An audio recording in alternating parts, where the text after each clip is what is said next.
Hi friends, welcome back to exams tutorial. Telangana రాష్ట్రం ఏర్పడ్డాక ఉద్యోగ నియామకాల్లో లోకల్ రిజర్వేషన్ ఎలా చూస్తారు? 1వ తరగతి నుంచి 7వ తరగతి ఏ జిల్లాలో చదివితే అదే లోకల్గా పరిగణిస్తారా? అయితే ఒకటి కంటే ఎక్కువ జిల్లాల్లో చదివిన వారిని లోకల్గా ఏ జిల్లాను నిర్ణయిస్తారు? వరుసగా 4 తరగతులు ఏ జిల్లాలో చదివితే వారే లోకలా? కొత్త ప్రెసిడెన్షియల్ ఆర్డర్ ఏం చెబుతుంది? ఇలాంటి సందేహాలున్న అభ్యర్థుల కోసం ఈ వీడియో చేయడం జరిగింది. వీడియోని చివరి వరకు చూసి ఒక అభ్యర్థిని లోకల్గా ఏ విధంగా పరిగణిస్తారో తెలుసుకోండి. ముందుగా V6 వెలుగు న్యూస్ పేపర్లో వచ్చిన ఆర్టికల్ని చూద్దాం. 1 నుంచి 7వ తరగతి వరకు 4 ఏళ్ళు ఎక్కడ చదివితే అదే లోకల్. టీచర్ పోస్టుల భర్తీలో కొత్త ప్రెసిడెన్షియల్ రూల్ అంటూ ఒక వార్తనైతే ఇవ్వడం జరిగింది. టీచర్ పోస్టుల భర్తీ నేపథ్యంలో లోకల్ ఏరియాపై అభ్యర్థుల్లో అయోమయం నెలకొంది. దీనిపై స్కూల్ ఎడ్యుకేషన్ అధికారులు క్లారిటీ అయితే ఇవ్వడం జరిగింది. కొత్త ప్రెసిడెన్షియల్ ఆర్డర్ ప్రకారం వివిధ రకాల పోస్టులు జిల్లా, జోన్, మల్టీ జోన్ పరిధిలోకి మారిపోయాయి. ఆయా పోస్టులకు పోటీ పడే అభ్యర్థుల స్థానికతను నిర్ణయించేందుకు 1వ తరగతి నుంచి 7వ తరగతి వరకు ఎక్కడ చదివారన్నదే పరిగణలోకి తీసుకోనున్నారు. 7 తరగతుల్లో ఏదైనా జిల్లాలో వరుసగా 4 క్లాసులు చదివితే ఆ జిల్లానే లోకల్గా పరిగణిస్తారు. ప్రస్తుతం మొదలైన డిఎస్సి పోస్టుల అప్లికేషన్లోనూ ఇదే విధానాన్ని అమలు చేస్తున్నారు అంటూ ఒక వార్తనైతే ఇవ్వడం జరిగింది.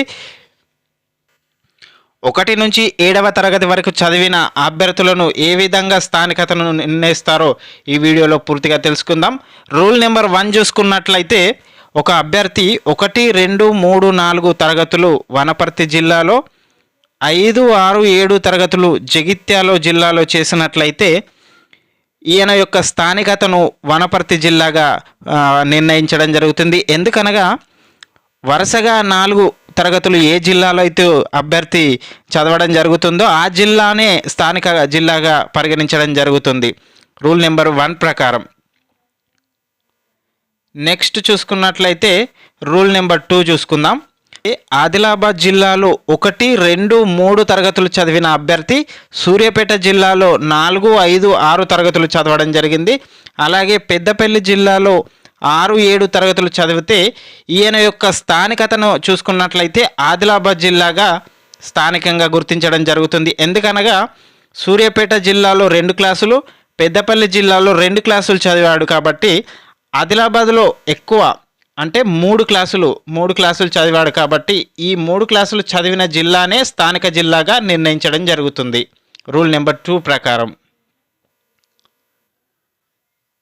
నెక్స్ట్ రూల్ నెంబర్ 3 చూసుకున్నట్లయితే ఆదిలాబాద్ జిల్లాలో 1, 2, 3 తరగతులు, సూర్యాపేట జిల్లాలో 4, 5, 6 తరగతులు, పెద్దపల్లి జిల్లాలో 7వ తరగతి చదివిన అభ్యర్థిని సూర్యాపేట జిల్లా యొక్క స్థానికతగా గుర్తించడం జరుగుతుంది. ఎందుకనగా ఆదిలాబాద్ జిల్లాలో 3 క్లాసులు, సూర్యాపేట జిల్లాలో 3 క్లాసులు, పెద్దపల్లి జిల్లాలో 1 క్లాసు మాత్రమే చదవడం జరిగింది కాబట్టి సూర్యాపేట జిల్లాలో హయ్యర్ క్లాసులు చదివాడు కాబట్టి 3 హయ్యర్ క్లాసులు చదివిన సూర్యాపేట జిల్లాలో చదివిన అభ్యర్థికి మాత్రమే ఈ సూర్యాపేట జిల్లా స్థానికత లభించడం జరుగుతుంది రూల్ నెంబర్ 3 ప్రకారం.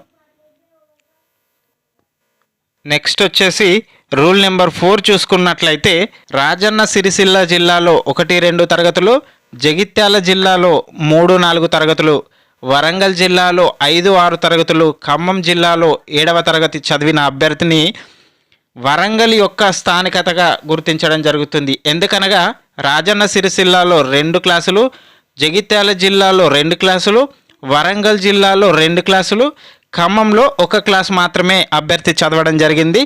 వరంగల్ జిల్లాలో హయ్యర్ క్లాసులు 2 క్లాసులు చదివాడు కాబట్టి వరంగల్ జిల్లానే స్థానికతగా గుర్తించడం జరుగుతుంది రూల్ నెంబర్ 4 ప్రకారం. ప్రభుత్వ ఉద్యోగాల్లో ముఖ్యంగా డిఎస్సిలో స్థానికతను ఎలా నిర్ణయిస్తారో అన్న దాని గురించి ఈ వీడియో చేయడం జరిగింది. ఇలాంటి మరిన్ని వీడియోల కోసం ఛానల్ని సబ్స్క్రైబ్ చేసి పక్కనే ఉన్న బెల్ ఐకాన్ యాక్టివేట్ చేయండి. వీడియో చూస్తున్న ప్రతి ఒక్కరూ వీడియోని లైక్ చేసి మా ఛానల్కి అయితే సపోర్ట్ని అందించండి. Thank you for watching.